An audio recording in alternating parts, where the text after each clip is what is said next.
G'day homesteaders, this is John Green from the Green Ideas channel. You know, I should be putting more videos on, but the hard part is it's difficult to do physical work and film yourself at the same time. No matter how rewarding the outcome is, it can be pretty difficult. So look what I've got to work with. Righto. This came today. 1 ton of sand and 16 bags of concrete. Now don't take it personal if you don't get to see the whole process of what's going to happen. But I can walk you through. I'll give you an idea what I'm trying to do here. I've had this mechanics pit. It's been a thorn in my side since we bought the house, really. When we took the cover off, it was full of rubbish from like 20 years ago. And now we emptied that rubbish, put our own rubbish in here, about 6 months worth of rubbish at least. And then, and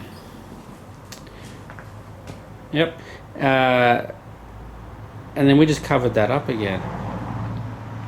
It's a bit squishy. So, you know, it does have a bit of give because there's lots of garbage bags under there. But I'm going to pour concrete over it, and first I'm going to put bags down to weigh it all down, and then pour concrete over the concrete bags. As strange as that might sound, it's a pretty good way to portion out these concrete bags that are 25 kilos. Portion them out over the place so that it's heavily weighted down, and then I can start pouring the concrete in without anything shifting, including all these plastic bags and things that are underneath. I've wetted the edges because this old concrete around the edge is very powdery, very dusty. It's very dirty concrete. I think I found sticks and things in it. But anyway, what I need to do is to prepare this space properly. I need to use some PVC glue. Unfortunately, I bought one for $3, where for €8 I can get 4 litres of PVC sealant. Still, I'm going to use this wood glue, and I'm going to paint it all around the edges so that when I pour the concrete in, the concrete is going to adhere to the original concrete that was there. Look at this. This is river rocks underneath the concrete. What you're looking at there is the original floor from 300 years ago. Yeah, 300 years ago. All right, so there's all these river rocks making this floor, which are probably pushed into dirt or something, or concrete, I don't know. They tried to cover it up, but the quality of the concrete that they used was very poor. Very poor indeed. A lot of sand, not much actual concrete. So yeah, I'm going to weigh it all down and then paint around the edges. Then I'm going to lay this, well, first I'll put these offcuts. I'll just throw those in, and I'll get this mesh wire, which I've already cut to size, and I'll put it over the whole top of the hole there. So when I do the final pour of concrete, there's no chance of it shifting or splitting or cracking later on. And to tell you the truth, we would probably redo the floor, so the whole floor would probably get raised a little.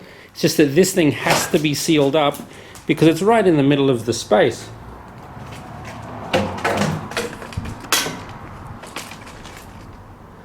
You really can't, whoops. You really can't do anything because of that. All right, so this is going to get sealed off. This is going to be a separate room. And this has to get plugged up because there's no way we can use this room properly and even have access to the back garage with a hole in the ground. All right, so in order to do this properly, all you really need is a lot of bags of concrete, a lot of sand to mix with that concrete. Yeah, or you can buy concrete and sand pre-mixed. It's just a bit more expensive. A ton of sand is €45. So a ton of sand compared to buying €45 in bags, I think would be 7 bags of sand, or a ton of sand for the same price. Anyway, you need some wood glue or PVC sealant. Paint that all around the edge. Make sure that that dries before you pour the rest of the concrete in. And then, yeah, you need some kind of steel mesh to stop the concrete from splitting or cracking later on. Yeah, some people weld it and things, but you don't have to weld it if it's in a single piece. And the scraps there, they're going to just get thrown in the hole with everything else, really. There's basically 6 months worth of garbage in there. I'm not proud of that, but once it gets covered up, you'll never really know that there was anything here. There will be clearly a big, beautiful piece of concrete in the center, which will be out of place with everything around it. But on the other hand,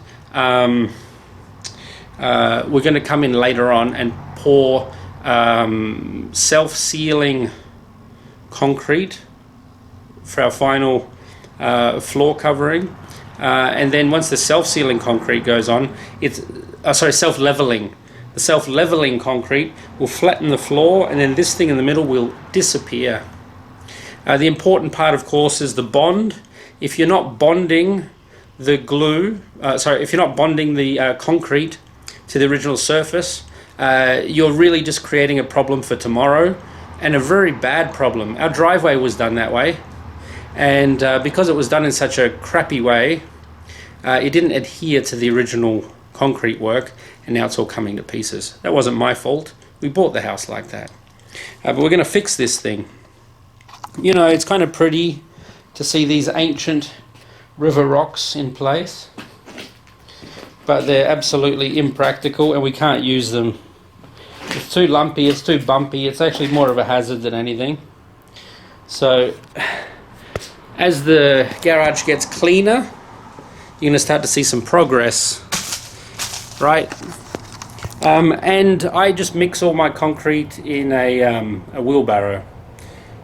So all you need for that is a shovel. Alright, so you need cement or concrete, cement. Concrete's the finished product. Alright, so you need some cement, you need some sand, you need some steel mesh to hold it all together, you need some PVC bond to make sure that it bonds to everything around it, and you need a shovel and a wheelbarrow to mix the stuff.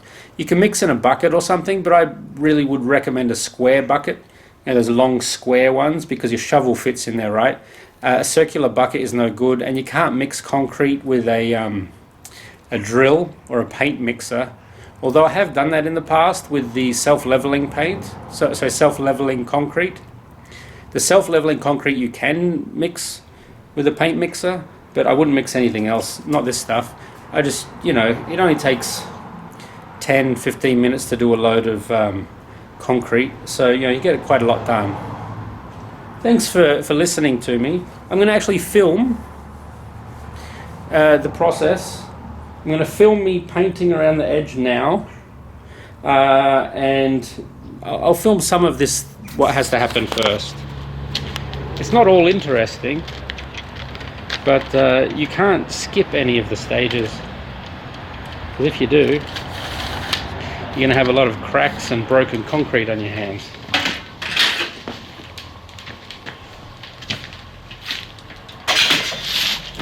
Alright, so let's see.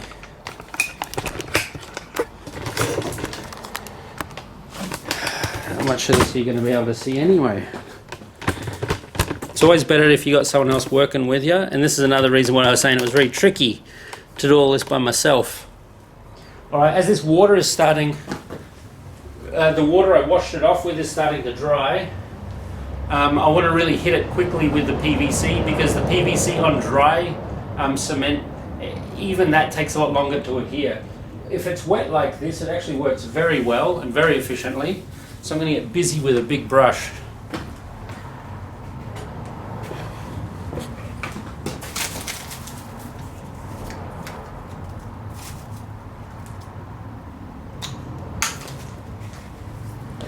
Alright, so I just get the PVC I might mix it with a little water to get more value.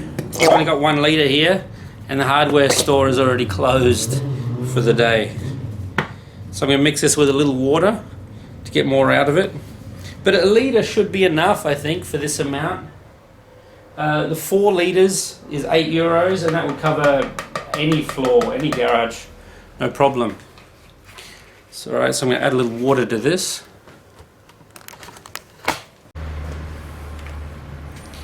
Well, I'm actually going to use a dust brush. It's just a rubbish one. But the dust brush is good because it gets in all the cracks. And I just mix this water in a little. Get it nice and even. Of course, PVC glue is basically the same, whether it's Bond or whatever the special numbers are. It's a little thicker or a little less so. I'm going to try and get busy now, and you can watch me cover it all with this PVC glue. Hope I don't run out.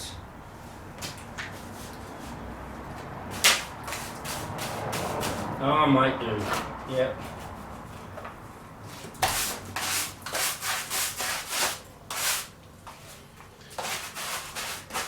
It's really crappy concrete underneath. It just falls to pieces. Like they use dirt instead of sand. I don't know if that's true. It just seems that way.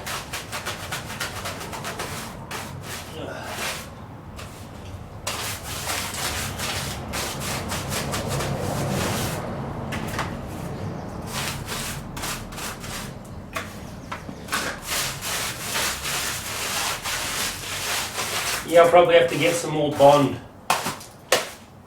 Good start though.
Like mud.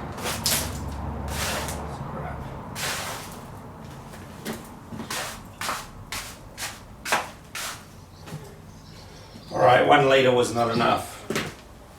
It's just so porous.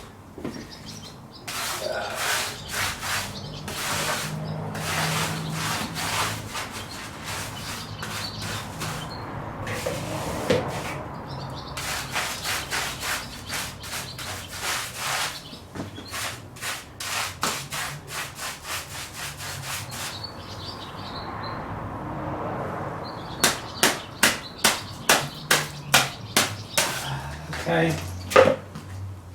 That's a shame. I guess I should have splurged the €8 and bought the 4 litre Bond. Now I'm going to have to wait till Monday to get 4 litres. Still, I'll walk you around the basics of what I've just done.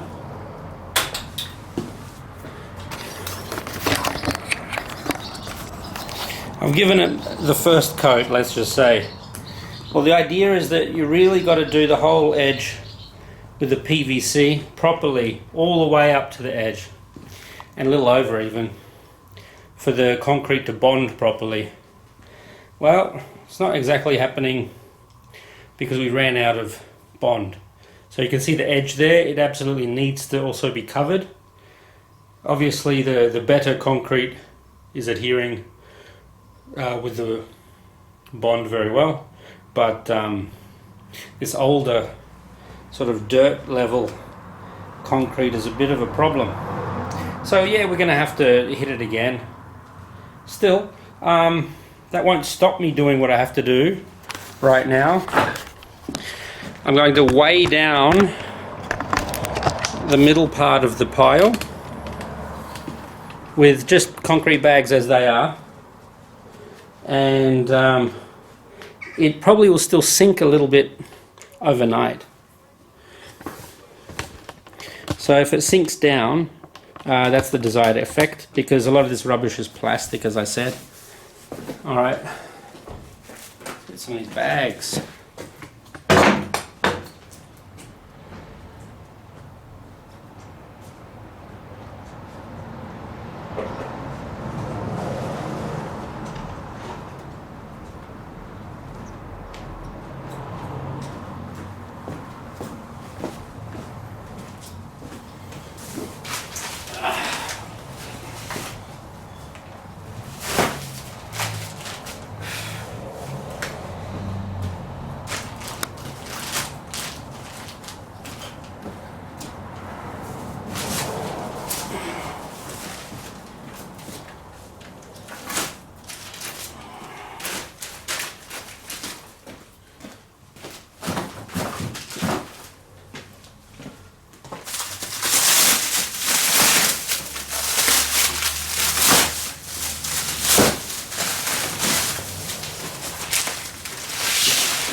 Alright, there are 16, I think, bags of concrete pushing down the rest of that garbage. I'm going to leave that overnight. You know, it could still compress a little. The idea is, though, I'm only really pushing down the stuff underneath so that I have more room to put the concrete on when it's time to do it. The only thing I'm doing now is using the weight of these 25 kilo bags to push down the garbage that's down there. You can still see it's moving. Sorry, you can't see that, but it still moves a little. So I'm hoping overnight it'll settle a little and might give us more opportunity.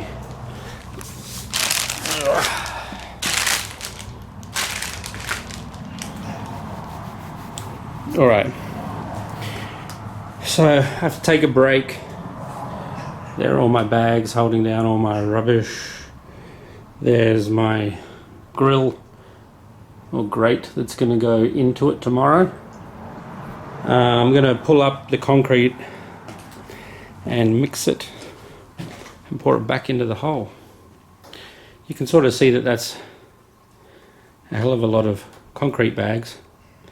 But the important thing is, as I mix, I can conserve bags of concrete and use them for a different project I've got in the backyard, because I've got some other stuff planned too. Alright, thanks for watching. As you can see, today we've done clearing the edge, weighing down all of the rubbish, cutting the grate to put inside, and receiving all of the sand and everything we need for the project. This will be done in one day. I love saying that. It's rarely true. But I'll try to do this, the rest of this. I'll get the PVC. Get the PVC tomorrow. I'll paint around the edge again. And then I'll film it when I put the grill on and pour the concrete down into it. It's going to be pretty interesting. The important thing is this floor is not level, so I'm going to have to try and be cautious of that, try and make this floor as level as possible, even though the rest of it isn't. This portion here probably should be. Alright, that's I know some of you are going to be angry that I've done this to a mechanic's pit. But let me tell you, the floor space is more valuable to me. I don't even own a car. So, thanks for tuning in. This has been John Green on Green Ideas, right here in Sligo, Ireland.